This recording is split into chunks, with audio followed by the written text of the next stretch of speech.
السلام علیکم ورحمۃ اللہ وبرکاتہ۔ فتنوں سے بچانے والی صورت سورہ کہف کو ہم ہر ہفتے ہر جمعرات کو اس حلقے میں سنتے ہیں، سمجھتے ہیں، اس نیت کے ساتھ کہ اللہ رب العزت ہمیں جو احکامات آپ نے سورہ کہف میں دیے ہیں ان پر اخلاص والا عمل کرنے کی توفیق عطا فرمائیے، اور جن باتوں سے ہمیں روکا ہے ان سے رکنے کی ہمیں توفیق عطا فرمائیے۔ اللہ رب العزت ہمیں تمام فتنوں سے بچا لیجیے، حتیٰ کہ فتنہ دجال بھی آ جائے تو آپ ہمیں اس سے بھی ہماری حفاظت فرما دیجیے۔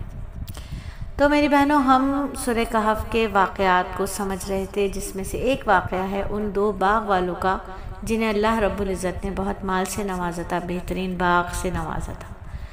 تو ہم نے پچھلے ہفتے سیکھا کہ 4 باتیں جو اس شخص میں تھیں جس کا باغ برباد ہو گیا تھا، ہم نے اس امید کے ساتھ، اس دعا کے ساتھ سبق کو سمجھا تھا کہ انشاءاللہ تعالی ہم اگلے ہفتے تک، یعنی اس جمعے تک، ہم ان امراض سے بچیں گے جو امراض اس ناشکرے کے اندر تھے۔ نمبر 1 اس کے اندر کیا تھا؟ مال کا تکبر تھا۔ وہ اپنے مال پر بہت زیادہ تکبر کرتا تھا۔ اب مال کس کے پاس نہیں ہوتا؟ ہم سب کے پاس مال ہے۔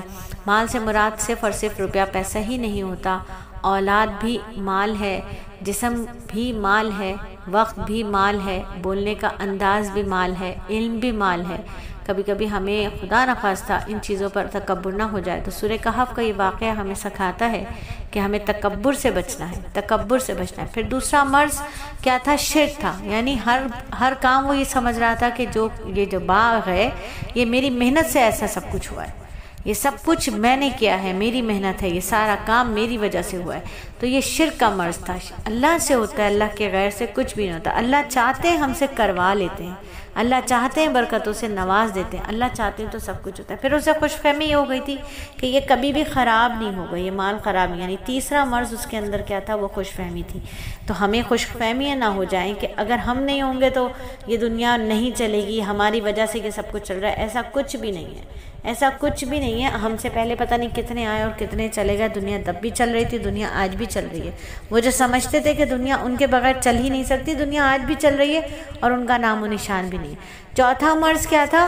جب اس کو یہ خوش فہمی ہو گئی کہ یہ مال جو ہے، یہ باغ جو ہے کبھی بھی خراب نہیں ہوگا، کبھی بھی خراب نہیں ہوگا، ہمیشہ ہمیشہ رہے گا اور اسی طرح سے ہمیشہ رہے گا، تو یہ تو خوش فہمی تو تھی اس کو، لیکن یہ انکار قیامت تھا۔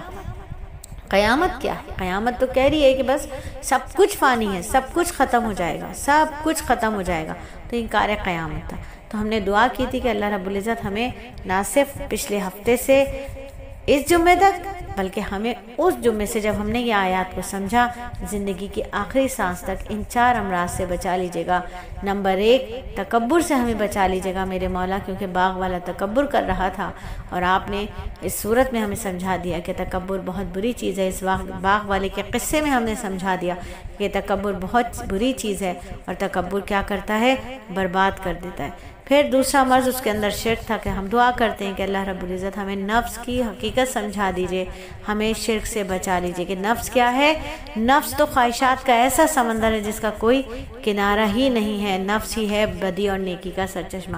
پھر تیسرا مرض جو ہے خوش فہمی کا کہ میں ہوں جو کچھ ہوں، میں عقل کل بھی ہوں، میں حسن کامل بھی ہوں، میں عقل مند بھی ہوں، میں باعلم بھی ہوں۔ تو اگر یہ خوش فہمی مجھے آپ کو ہو جائے تو میری بہنوں یاد کرو کہ باغ والوں کا قصہ یہ کہہ رہا ہے کہ یہ بربادی کی نشانی ہے۔ پھر 14 مرض، جب اتنی خوشگمانی بڑھ جائے گی تو یقیناً انسان اپنی آخرت کو بھول جائے گا، انکار قیامت شروع کر دے گا، یعنی اپنے اوپر ہی زوم رہے گا، اس کو یاد ہی نہیں رہے گا کہ قیامت آئے گی اور مجھے اس سارے زوم کا حساب بھی دینا ہوگا۔